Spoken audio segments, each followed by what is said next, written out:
When I come out, what surprised me, hundreds of people are waiting for me.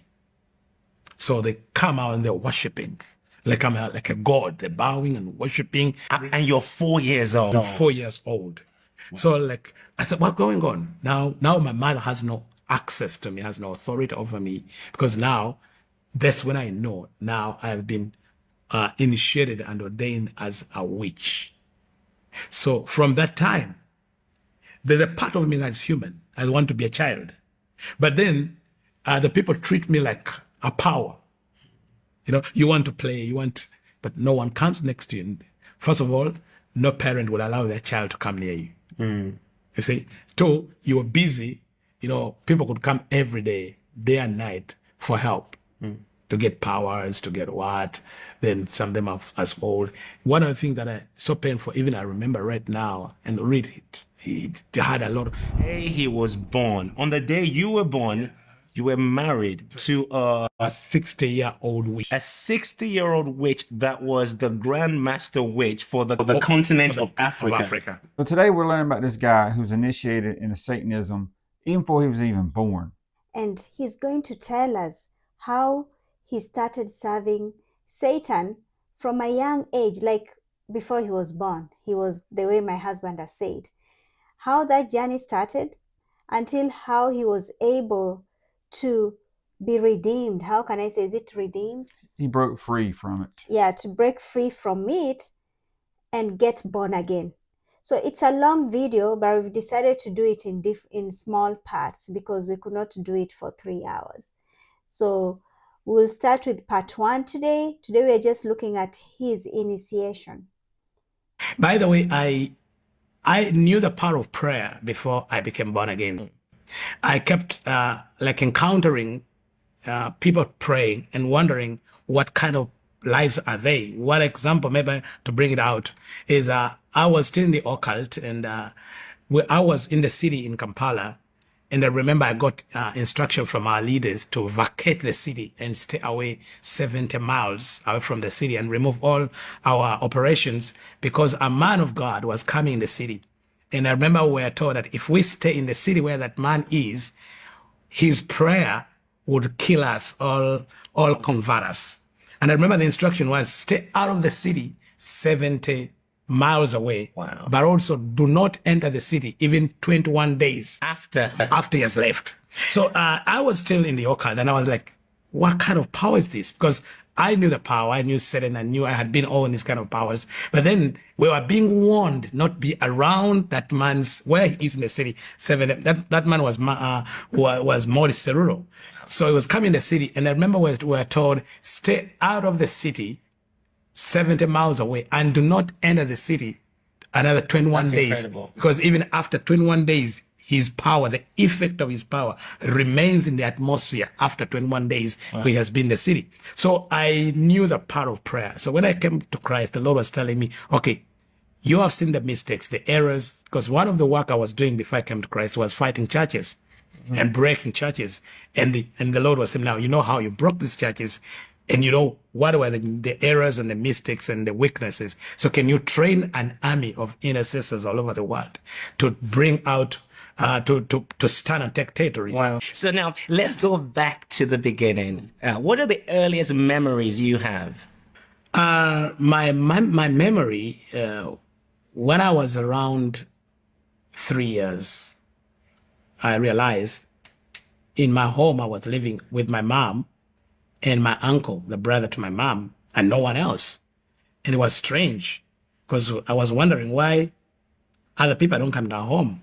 Later, I realized that when I was 3 months old, my father and my sisters left the home and did not return because of the strange things that were happening in the house, in the home. Now, I don't know what happened, the strange things. I didn't see unless when my mother told my story. But when I was 3 years, the event that I can remember is the death of my uncle.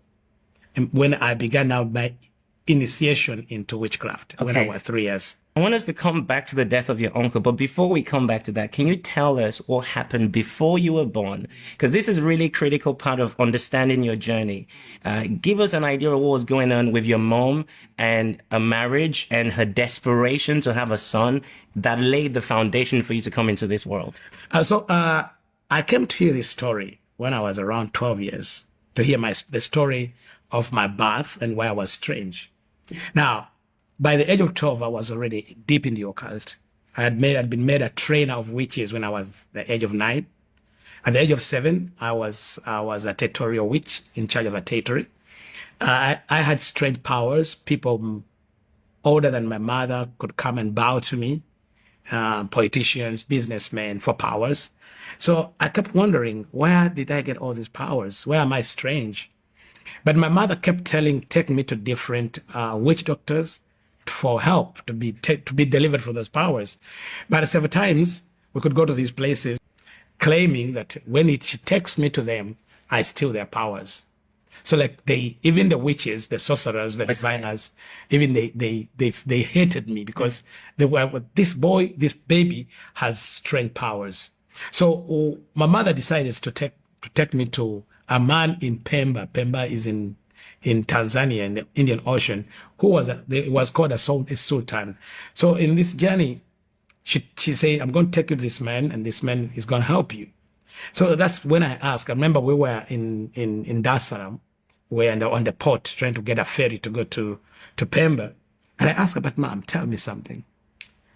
Why am I strange? And I could see when I remember I looked at my mother, and like this time she was desperate to tell me and say, please, can you not interfere with where we're going?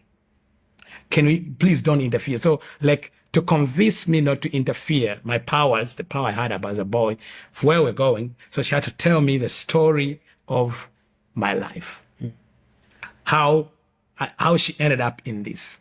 So this is what she tells me. She says, when she got married the reason she married my father, because her father had died, and her father was a rich chief, and she was the only daughter, and she had a brother, my uncle then.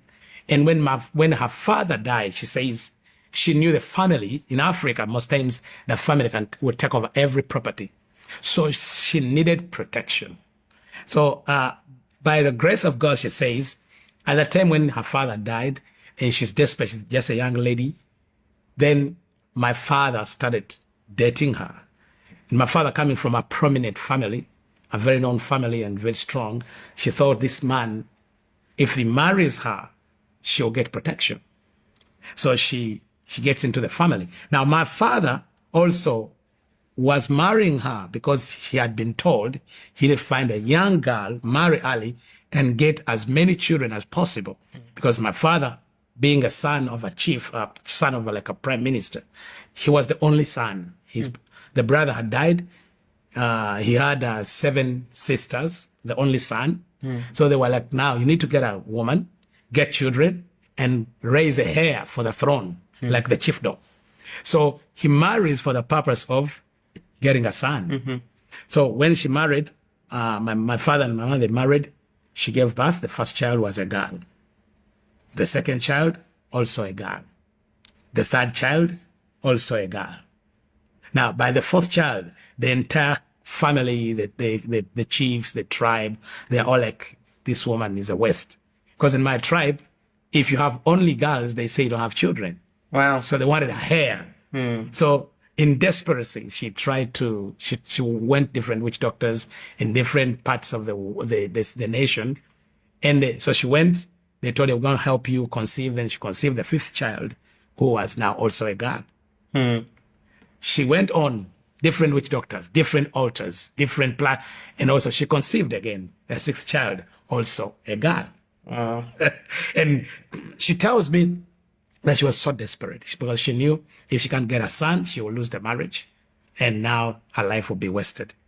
Though at that time, she told me that someone told her that there is someone who can help her conceive a son. She had gone to all kinds of altars, in Uganda and outside Uganda. She had traveled different parts and gave different sacrifices. She had the money. She could sell her properties to travel different places to help her conceive. So on this particular journey where she went, she was told to go to a forest in Tanzania. There's a place in Tanzania, northern Tanzania. There was a place. So she went there and she realized that when she arrived at the place, they told her she had to undress and live in the forest for 7 days, going through cleansing.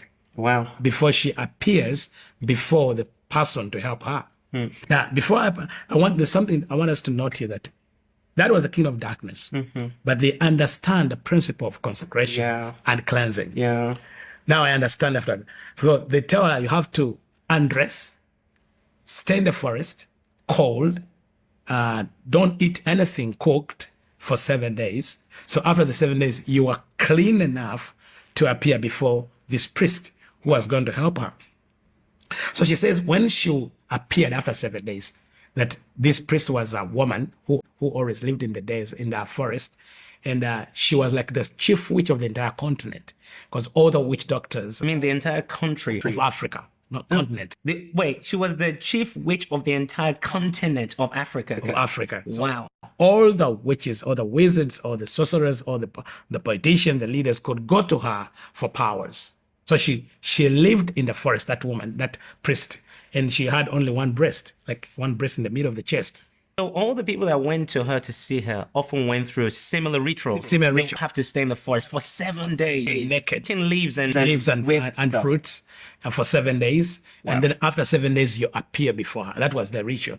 And it was like everyone had to go through that. So there were many people there. So she said when she came to her, she looked at that priest looked at my mother and said, go away. So she has been in the forest for 7 days. Now she's walking away. She says this. Now, this is what she told me. She said, as she was going away, she looked in the sky and saw a sign, something that told her that she has a son.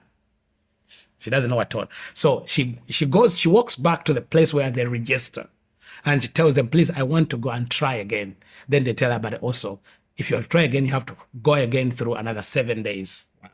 Now, the 7 days she went through, and then she went another 7 days, that's 14 days. Later, I'll be sharing with you, when I was sick, my deliverance, I had to go through the same cycle of being delivered, the 7 days and another 7 days, but now in the church setting. Because I want to tell people that salvation is free, but deliverance is a price, a price of consecration and being set apart. So she says that so the second time, the next 7 days, she goes to appear. And when the priestess saw her, said, you are back. You are back. Then my mother tells me, said, okay, I'm back, but you need to help me. Then this woman looks at her and says, well, I can help you, but I can see. Now, I don't know what eye they were using. I can see in the spirit, you have a son. But he's very far in the rocks. It's very far in the rock. In the rocks. Now, that's the statement of my mother. He's far in the rocks. And there is a strange star on him.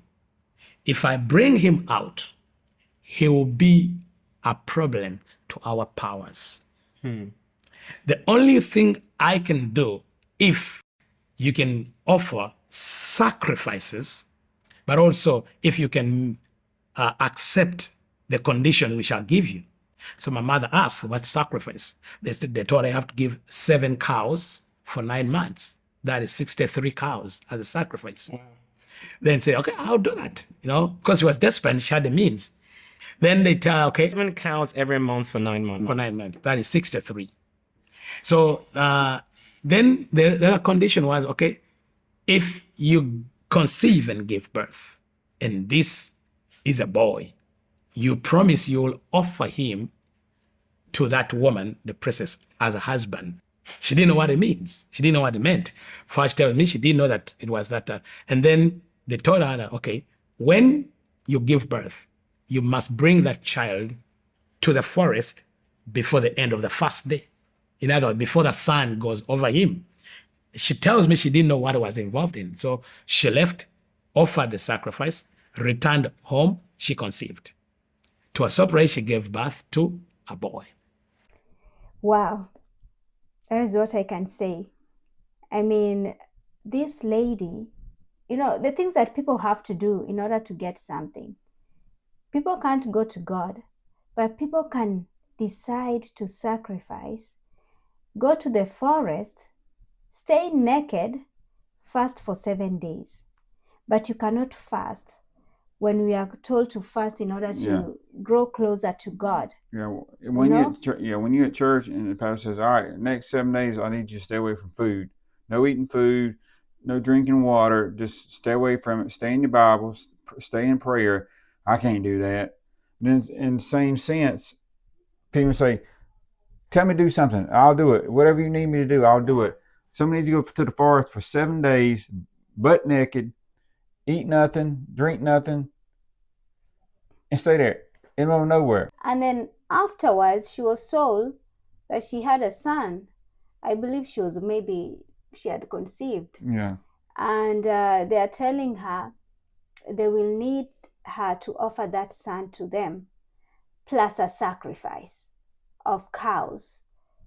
I mean, the devil really, there's nothing free when it comes to the devil. Like everything you have to pay. People think it is free. You have to pay with something. Yeah. So she had to pay with the sacrifices. And then the only son she had to give it to the witch. She had to let the witch basically marry the child before he can come out of the mother's womb. Yeah. So you No, we don't. As if she said it's married yet. Yeah. She has said to that about offer, marriage. Yeah, to be offered. It has to be offered. Yeah. The 63 cows, and then the child has to be given to the woman, the witch, before he's even out of the womb. She can marry him. That's what the mother agreed to, just have a son. And she agreed to that. But yet the simple things you are told, pray, fast, those simple things we are told, it's so hard to do. Seek God. Just pray. Ask God about it. But sometimes I wonder whether she knew the power of God, because she kept walking from one witch doctor to another witch doctor to get the resolution. The problem is that most people, especially when you come from cultures back home, like African cultures, you'll find that if it was during those days, if it was 1970s, maybe Christianity was not as popular. Maybe. So the only thing she was seeking was the witch doctors. That's what she thought of being delivered. Right. At the same time, maybe it was when you go to these witch doctors, they deliver an answer quicker than what God gives you. Sometimes God makes you wait. Yeah. Sometimes God says, "I'll do it in my time." This woman wanted an answer yesterday. So she was going to all these witch doctors who thought they had answers, but they really don't have no answers. I mean, yeah, they go to demons, and demon tells them this and that, but demons don't know the future. We all know that. But they're willing to give up anything because they think they will get it instantly. Yes. Instantly is what she wanted. Yeah, this is mind-blowing. Let's continue. Now, the vow was to carry that boy from the city where she gave birth to the forest around 300 and maybe 400 kilometers away from the city. And that is 1975. The transport means was not that good. I don't know how she traveled. So she travels from the city in Kampala to go to fulfill the vow. What shocked her, she tells me, when she arrived at the forest, this time she didn't go through the ritual, but there was like a wedding. Hundreds of people were gathered. They knew she was coming. Gathered for what? And she realized it was now going to be the wedding of her 1-day-old son and the 60-year-old woman. So, for those of you watching, I don't know if you understand what he's just said. On the day he was born, on the day you were born, you were married to a 60-year-old witch. A 60-year-old witch that was the Grand Master Witch for the continent of Africa. That is mind-blowing. And what she told me, the wedding was conducted by the witches of the continent first, and then the bishop of the diocese also came and conducted the wedding between this 1-day-old boy and a 60-year-old woman in the forest. Wow. So, that was also when she told me, "Are you sure?" I said, "Yes." Bishop so-and-so, which I knew. Later I'll share how he got involved in my life. And now he moved me from that same bishop, from the witchcraft to the occult, because they are different. So for her, when she reached there were all these people, the celebrations from different parts of the continent had come to the forest for the wedding. Now, according to her, that was the moment where this woman, the witch, was to transfer her powers to the boy, the 1-day-old boy. Now, I was 1 day old. I didn't know what was happening. So after the ritual, after the ceremony, days of celebration and the wedding, the marriage is conducted, the covenant and all the sacrifices. So they tell her, you know what? Now, this child is not just a child. This is now a man. So you're not going to breastfeed him because now he is somebody's husband already. Wow. And she told me that in her mind, she said, well, okay, I'll go home. These people will not be there. I have to breastfeed my child. You know, I've suffered a lot. I've paid the price. I have done all this. Like he was treasuring this child. So she returns home. When she went home, my father said, where have you been? He said, okay, I had all this and this. So did your father not know what she was doing? He didn't know. He did not know. I didn't know. Because when she left hospital, she just went to the... So my father, where's my wife? She's looking at her. So when she appeared, so where have you been? So he had no idea that she was this deep in her passion to find a boy or to get a son. He didn't. The only thing he knew, my mother could disappear for days and you know where he has gone. So when she returned home, she says, I was a baby. She put me in the baby cot in the bed, then go dress up, clean up, and then come and breastfeed the child. And when she returned, she found a python coiled around the baby. Yeah, python. Yeah. And she says she could not come near because of the python. So she ran out. The people of the village came around. My father came around. They could see the snake, and no one could come in. Could they not kill the snake? I don't know why. So she says for 30 days, for 3 months, she could not come near me. So was the python wrapped around you every day, all day, 24/7? 24/7. So she says she didn't breastfeed me. She didn't come near me. And the whole village could come and just peep in. And then there was rumors around that this woman gave birth to a child and a snake. Now, I heard those rumors when I was growing up. It was the talk of the town in their community. You know, that child is a twin. They could say, he's a twin. He was born with a snake. But my mother says, no, she didn't give birth to a snake. The snake just came when she came back to the house. Now, I don't understand how this was done. So after 3 months, my father left. Now, he picked the 6 girls and left the home. She remained alone. And because of that, my mother got a mental breakdown. So she was not like a mad woman in the community. So she's left alone with a child, a demon child, with a brother who was living with her. Now the husband, my father, and the children left, so she's deserted. So by the time I'm 3 years old, the only person I know is my uncle and my mother, who has no attachment with me. Why? She's mentally disturbed. She always spend all her time alone in the bedroom.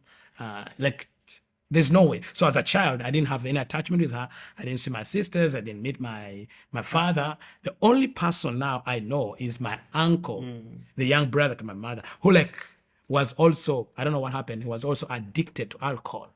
So he could drink and what. Now, so he tells me, I remember as the other 3, when he was drinking his alcohol, he could give me, because that's the only thing he had. My mother did not breastfeed me. The husband had left, deserted her. And she tells me that the day my father left, and with my sisters, is the day the snake left also. So when he left, also it left. So she remained with this child, but now she was so hurt.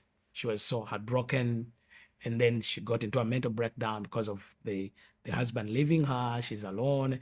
And so as a child, I'm in that house with only my uncle. Like all the community, the relatives, the people in the community, no one comes to our home because the talk of the community, the talk of the village is in that house. It's a snake. There's a snake, Yeah. and there is a boy who was born. So So you had no connection with anyone else apart from your mother, who was mentally unstable, and your uncle who was, a drunkard who was struggling with alcohol addiction. addiction. And then you're 3 at this point. Yeah, Your earliest memories are around 3 and 4. 3 and 4. That's the memory I have. And then something really tragic happened. So the only person I know is my uncle. And one day we are staying in a small room with him. I remember I was 2 and 4. I have this memory. And then the door, someone hit the door, opened it, and my uncle came running. And then these 5 guys, they were soldiers. By that time, the nation was in a civil war. So they came into the house. I don't know why. They came chase my uncle. Then they shot him. But what surprised me that they didn't kill him. They shot him 5 times and watched him bleed. Like I'm sitting there, and they shoot, wait, they shoot, wait, they shoot, wait, they shoot, wait, they shoot, wait. And then deliberately, I remember they're shooting in parts that will not kill him instantly. So then I see these men are standing there in the room and they're watching him, and he's bleeding and bleeding slowly. And they saw you there. Yes, they made sure that I'm there. So they bring me near him. They shoot him when I'm near him, and they watch his bleeding and bleeding and bleeding, and I saw him die. So like he bled for like 2 hours. They're there watching, and when like he stopped like groaning and crying, and then he slowly died, and that way I blacked out. So when I blacked out, when I woke up the next morning, the people in the community had come around to see what happened. I realized I'd become a different person. I realized by that time something had left. The human, like I was not human. From that time until I got born again at 24, my greatest joy was to cause misery. I was a sadist. I enjoyed causing trouble, killing. I enjoyed like seeing people suffer, and that could bring me joy. But I can trace that happened the day Uncle my died. uncle. Now I've understood after I became a Christian, when I was going through my healing, because I got saved, but the healing took time. It took like 10 years to be healed. My healing, especially deliverance and healing, took 10 years because parts of my life were fragmented. See, So a part of your soul, now something happened to I your later understood that at that moment, a part of my soul was trapped. And later I realized that after I got married. Because when I got married, I could not relate with my wife as husband and wife. Wow. So I went in prayer, and then the Lord took me to that moment when I was 3 years and showed me when I blacked out what happened. Because God is all-knowing. Jesus is all-knowing. So to deliver me, he had to show me what happened when I blacked out, what happened to my soul, where was I trapped. So when I got married, I married when I was 36, very late. So I was a 36-year-old man, but my soul was 3 years. So I remained trapped at 3 years. But now I was a man with a body, even born again now, got married, but I could not relate with my wife as husband because I had been Yeah, because of that trauma. that trauma. So when that happened, my uncle was dead, and I became a different person. Those people in the occult came to my mind and say, you know what has happened to your brother? It's because we want this boy. You have to give her now officially to us. You have to surrender him to us. So she tells me, but now this one I remember it. She got me, and there is a place where this the headquarters of the occult in our nation. It's like a cave. It's like a cult, as if they believe in God but not God. They don't believe in the Bible. It's like a cult where politicians go and even religious leaders. So she takes me to this place. This place, like it's a cult, like a religion. Now, when their leaders die, they don't bury them. They embalm the bodies and pile them in a cave, the dead bodies. So she took me and handed me over to those people. Now, remember my uncle is dead. I have this pain. And now the only person I know now remaining is my mother. So she hands me over to these people who I don't know. They get me. Now, remember, I have the trump, just lost my uncle.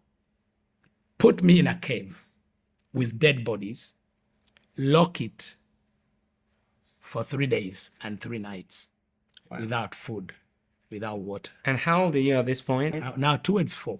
You, 3.5. you, It's just a few Gosh. weeks from the death of my uncle. wow. So now I remember the pain and the betrayal I felt as a child, that now my only mother, the one who I thought could protect me, has handed me over to these people who have now locked me in a cave with dead bodies, pitch dark, day for 3 days, hungry without food.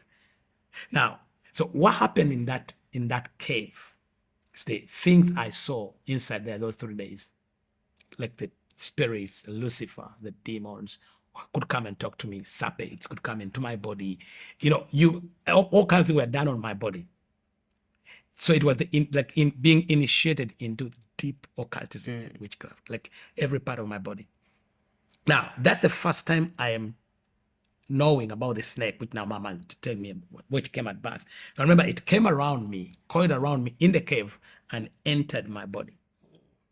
Wait, physically or spiritually? Physically. And all my life until I got born again, it lived in my body. I could know when it's moving. I could know, like, you could tell something is moving in the body. It's like now the spirit in this snake took over and now it could control me. Now, from that time, I want to say this, until the day I got born again, all my life I was in pain. There's no day I remember I was not in pain until the day I gave my life to Jesus for 24 years. Satan controls you through pain.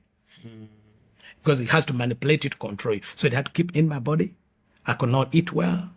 I could not live well. So the only way I could avoid pain is to be drinking.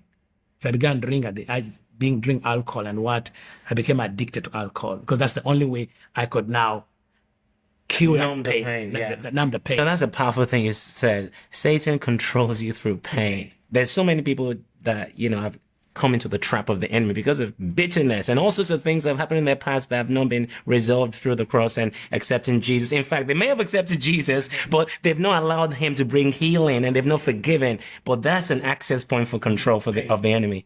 Yeah, because it controls the pain. And also, you can give your life to Jesus Christ, but you need, first of all, deliverance, and you need also healing to restore your soul. Because if you've given yourself to the enemy, the first thing he'll fragment your soul and keep all different parts of your soul in different prisons.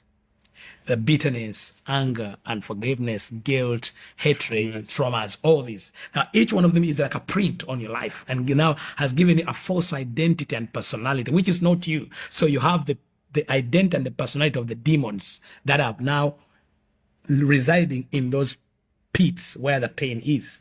So I have the pain. I hate my mother and I hate everyone. I don't know my father. So the enemy, every time is to use me, is to remind me that humans are bad. You have to kill them. You have to do this. They are evil. They are bad. They hate you. I don't have, remember, there's no emotional attachment. Because as a child is growing up, the love you get from your parents is what now grows in you. So now, because there was not that, emotionally, I didn't have I was emotionally trapped.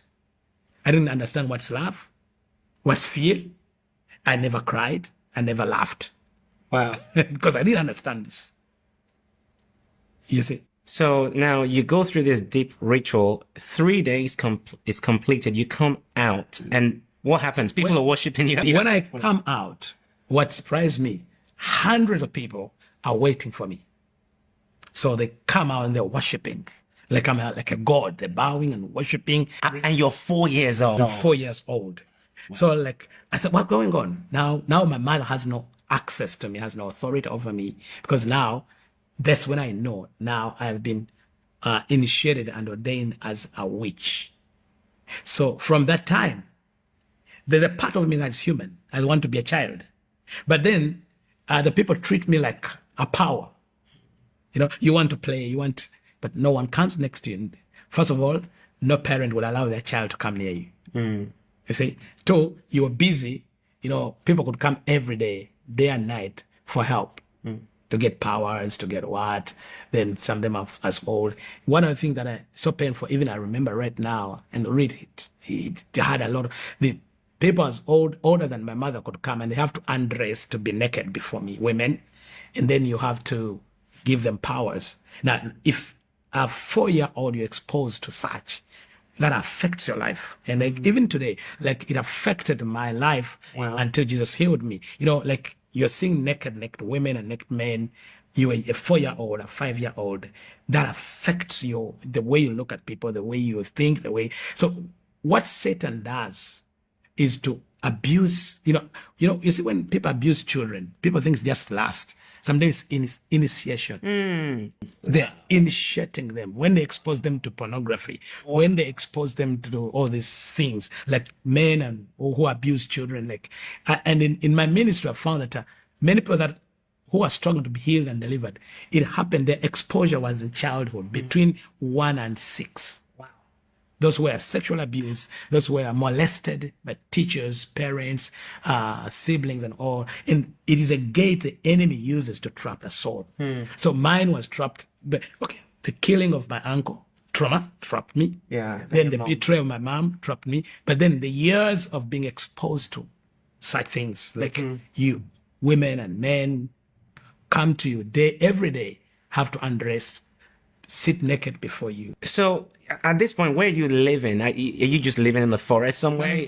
Are you with your mom still? And now the home where I'm living, my father left. It's like now a hospital. It's like Oh, so at this point, you go back home and lots of people are now visiting your house. because the other woman, her powers have been functioning transferred now through to you. me. So they know where they call me the baby, they call me the baby witch, where the baby witch is. So they can come for powers, for what and what. And I would say this sometimes, I fear to say, but I would say even some people in church circles could come to pastors and bishops. Some of them could come to me for powers in their so-called ministries. And so when I got born again, the Lord, actually the Lord led me to most of them who were still alive and could say, you remember what you are doing, and you need to confess it, to repent and turn away. And many, Did they listen? Many could say, I have the name, the big congregation. I can't. People will run away from me. And I tell you, I'm going to expose you. But the Lord told me now, expose them will not help. You said you told them you were going to expose them. I'm going to expose them. But the Lord told me exposing them will not help. What will help is them to repent. And this shows you how the spiritual realm is real. People don't believe that there is the power of darkness. People don't believe that.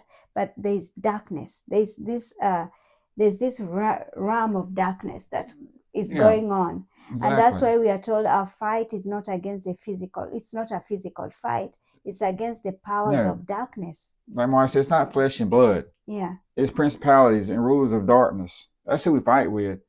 You think you argue because you just don't like that person? You ever thought there's a reason why you don't like that person or that person don't like you? We all go through these turmoils. We all go. But when you got God on your side, you can come through it. You don't have to turn to nobody but God when you go through this. You can pray this stuff. I mean, Satan has got power. Let's not joke ourselves. Satan has power. Satan has a lot of power. But God says, greater is he who's in me than he is in this world. You go out trials and tribulation. We all go out trials and tribulation, even Christians. But one thing gets us through, the only thing gets us through is Jesus Christ. Yes. And also I was surprised to hear Archbishop was there. So there's a man of God who was in the ceremony of... A man of God. Yes, of that, the snake, of the witch and him getting married. So we are going to give you a second part very soon. Hopefully we'll not wait a week so that we can continue with this story. And I hope this will open your eyes. But you will hear more. This is just the beginning. It's just the beginning. This is just the beginning of everything. Because he's still a baby. So you will hear how he grows up and what he continues to do. So be on the watch for part 2. Yes. So we'll watch part 2 and I hope you enjoyed this part. God bless. God bless you.